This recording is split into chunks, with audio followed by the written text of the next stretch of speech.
Hey, how's it going? I'm Marc Scibilia, and I am hanging out with Rob on Front Row Live. Check it out.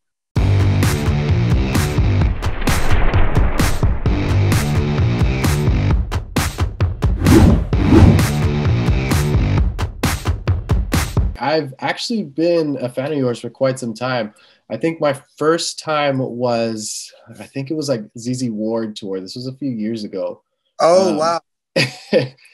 and you've definitely been constantly promoting and constantly releasing great music over the years. And now with the release of Rivals, the new single off the deluxe version of this album, talk to me about that evolution of like that artist development as you were kind of navigating each year, each tour, each experience with your career. Yeah, I mean, my career has always been like a mix of like, I've been really fortunate to have some really great opportunities, but I'm really primarily, and I haven't always been, but I really operate like an independent artist, in the sense of like, it's kind of necessity is the mother of invention a lot of times. And so I think about like when I was on that tour, I had just produced a record with a guy named Butch Walker, who's like a legendary producer. He just did the new Green Day album, and that was a massive learning curve.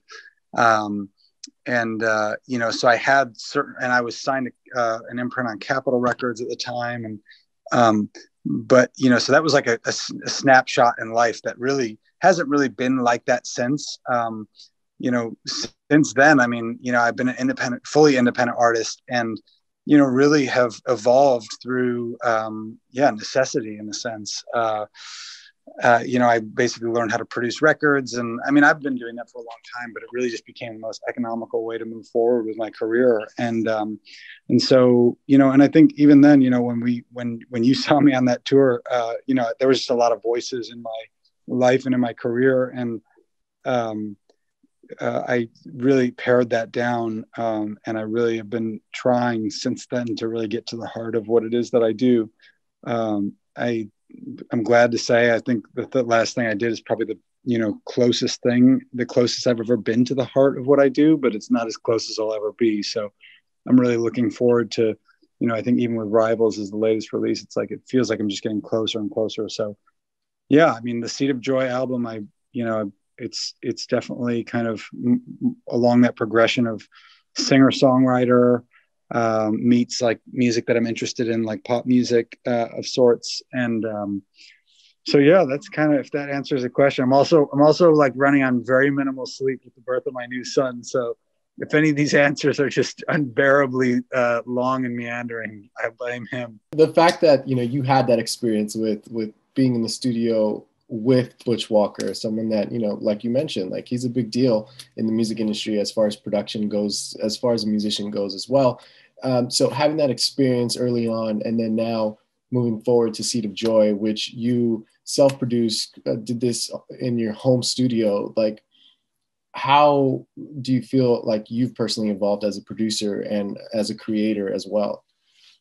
I'm fortunate that I still occasionally will send Butch my ideas. But now it's just awesome. It's just as a friend. Cool. But if I think about that album, there were definitely really great moments on it. But I think, as I said before, there was just a lot of voices in my life. And sometimes that's really good for an artist. But, for me, I don't know when that's actually really good for an artist, if I'm honest. Like, I think, an artist really has to have a soul vision. And I think at that point in my life, if I was guilty of something, it was probably guilty of, just listening to too many people. And so I think even Butch was subject to some of those voices as well that were in my life. And so I think when I hear that album, I think there's, I'm definitely trying to do things. I don't dislike anything that I did. I think there were some things that I was trying to do that maybe weren't what I was best at. And I think when I listen to Seed of Joy, I'm getting very close to what I'm best at. Like I said, I think it's the closest I've been to what I'm best at, but that's really just become because I don't have anyone like telling me, I mean, I just don't, I'm just putting this stuff together, by myself, basically. And a couple of my friends occasionally chime in with these new songs that you're about to release for the deluxe version of Seed of Joy. Like, were these songs kind of created during that same time that you were creating Seed of Joy, or is this like new work that you worked afterwards? And like, do you feel like you're even closer now with this deluxe version than you were with Seed of Joy? A lot of these songs, because I wrote this album when my father was really ill, a lot of the songs, the lyrics are pretty heavy, and they're like, you know, they're just like these, you know, big emotional kind of songs. But I didn't want the album to be like this big sad album, you know, because I didn't really think anyone would want to listen to that. I didn't think my dad would, if he was living, would want to listen to that. So I made this album that I thought was really fun to listen to. And I think like juxtaposition is so good, you know, for music anyways. And so, but with these songs, I actually there's just basically a couple songs from the album I thought, you know, these might be really awesome if they're just stripped back and it's just the lyrics and the songs. And so that's really what, as of now, that could change. I've got a couple of things that I've kind of written since I'm considering adding, but as of right now, you know, the deluxe album is really just going to be some alternate versions, I think, that will showcase the lyrics and the real emotion of the song just for what it is, you know. And I'm also like a constant tweaker, so, which I know has some type of drug reference, but I don't do drugs of any kind. But I'm a major like tweaker in the studio. And I'm always like, you know, most of those songs on that album have anywhere from, you know, 3 to 10 versions that were produced of them. So I just wanted to like an opportunity to like kind of have another version of a couple songs on the album. Because I just thought, I listened back, I'm like, yeah, that was a good version too. That would have been fine. With Rivals that you recently released, and that is like that first listen of this deluxe album.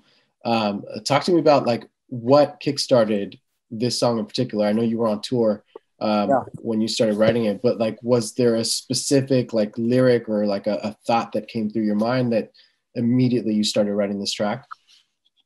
You know, I can't really remember how I specifically started. I was working with my buddy Nolan Sipe, who's a San Diego, in LA. He lives in LA. He was out in Germany with me, and I remember the idea was, you know, just this idea that the things that are closest to you, you know, for me it was my wife and my friends. You know, we were in Germany playing these massive shows, and I thought this is where I always want to be, and it was very cool. I mean, that was a very cool, very great time to like be at the intersection of, you know, I'm one of my best friends, my wife is with me, you know, we're playing these arena shows, but this idea of, you know, you chase these things your whole life, and like the real blessings of your life, the real beauty of your life is kind of right with you the whole time, and you kind of always had it. It's, you know, you've heard it a million times, but till you experience it, you know, you're kind of like, wow, I was chasing, you know, something that wasn't even, you know, as good as the prize I already had. And so anyways, that was kind of the idea. I remember writing it. I don't remember much more than that. I remember really liking it. So it's actually one of the older songs that will appear on the album. Yeah. There's like a female voice in the record as well. Who is this artist? And, you know, is this someone that you constantly collaborate with or co-write with at the same time? Yeah, I mean, I work with her name's Molly Pardon, and I started working with her like I had this opportunity to do a commercial or to do a recording and of a song called "This Land Is Your Land," and Jeep picked it up for their 2015 Super Bowl spot. And I had known about this girl Molly, who was like a great singer, but I didn't know her. But one of my friends did, and so it was like 11 o'clock at night.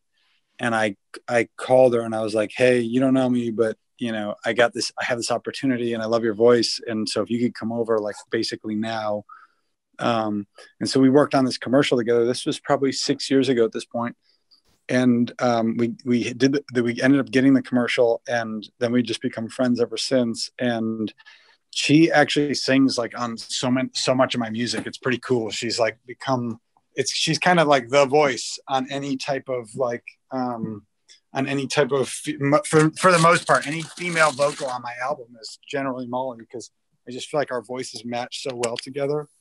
And so I'm just a big fan. She's an incredible artist too. So, I mean, and I say too, I mean, she's an incredible artist primarily, and I occasionally get to use her on my albums. So the fact that you guys continue to collaborate together, you know, what made it different this time for Rivals? Like, did she do anything different vocally, stylistically?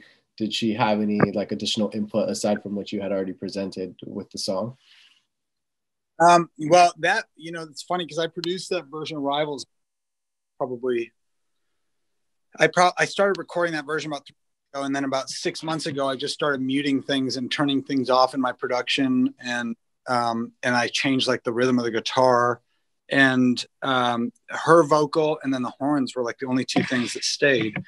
And I think how she approached that one. I mean, we wanted to go with kind of like a distant sound, like so it was just kind of a little bit more of a wall of sound, and not specific like voices. But I don't know. The great thing about collaborating with her is we don't really talk too much about it because she generally kind of nails it. But her voice and the horns are like really the only two things that made it onto the album version. Being an artist and also being the family man at the same time, like how do you balance out that process? And, what was that recording process like for you? Did you set specific times, or did you have to try and fit it in between the kids? Like, what was that like for you? Well, yeah, I mean, on a light note, like, you can actually hear daughter screaming in a lot of these recordings, like Seed of Joy, the actual song, I don't want to say there will be singing. And like, I can't remember if it's like the first or second chorus, but you just hear this super high pitched scream. And that's because the working in, it was in the basement of my house. Now I'm in a new studio that I was building that whole time while I was making this album. So this studio is like totally soundproof. It's like, 60 feet from the house and you can't hear anything. But that album, there's like screaming on it. Like, there's probably 5 other moments at least that I actually know of. So that was actually pretty difficult. But it just got to a point where it was impossible. Unfortunately, I finished the album right around that moment when it was like, okay, you can't really make records here in this house anymore. But honestly, I mean, I love work. I love making records. And I also love being a dad. I think it's so fun to be around my daughter and my new son.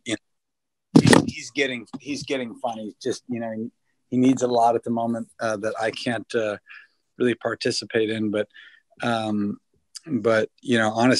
it's a real blessing to just be able to unplug from work and unplug to something that's so time consuming and special, and it certainly takes a toll. I mean, but we're kind of in the thick of it because he's pretty young. So, but normally, this is what I do for a living. So I try and start up at, I'm up at like 6 a.m. I'm probably working by 8:30, or I'm working out by 8:30.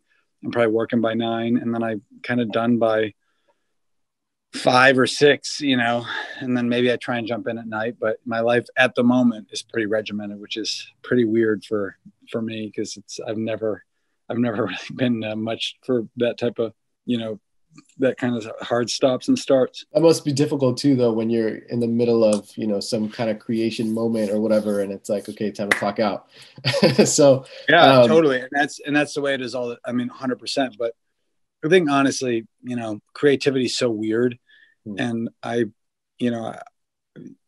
creativity is so strange that like, in some sense it can really be a benefit. It's like you lose perspective, and this certainly keeps me like, okay, I have perspective. Right. So another thing I really loved about Rivals is like the arrangement that you have with the music. So what kind of inspired this arrangement that you created for this song?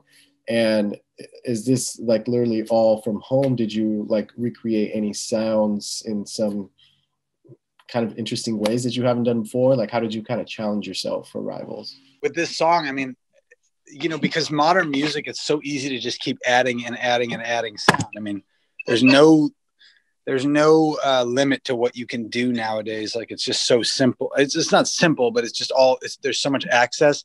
And so with this song, I just felt like I wanted to just keep pulling things back. So to me, the real challenge with this song was, how much can I take away from this song?